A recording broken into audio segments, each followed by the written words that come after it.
This chapter introduces the setting of the book in a city on Earth, mainly taking place in an apartment and on its roof.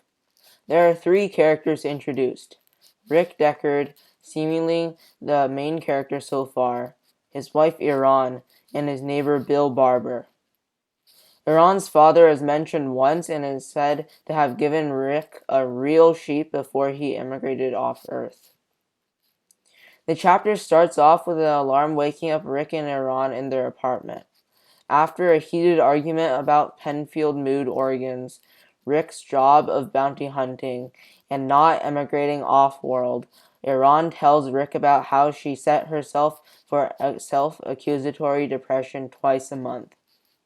Rick doesn't like that and strikes a deal with Iran, setting them both up for appreciative attitudes with the mood organ.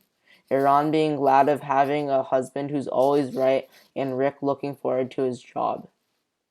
After heading to the roof of his apartment to tend to his electric sheep, he sees his neighbor Bill with a Petron horse called Judy, who is pregnant. Rick tries to purchase the horse, but Bill refuses. The significance of real animals compared to electric animals in this society is explained. There was a devastating war called World War Terminus, which killed most life on Earth. Those who survived were faced with animal activists.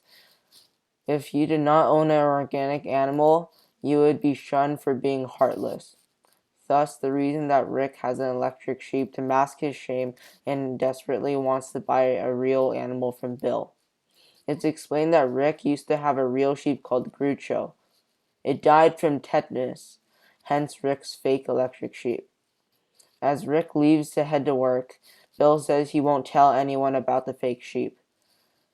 Rick suddenly decides it doesn't matter anymore. The chapter ends. This chapter is bleak and dark from the setting, characters, and dialogue. I'd rate this chapter a 7 out of 10 for its excellent incorporation of background and characters, but the lack of detail. The quote of the chapter is, "It would be immoral to sell my horse," by Bill Barber. This explains how important having a real animal is in this society, to the degree that it affects one's moral position.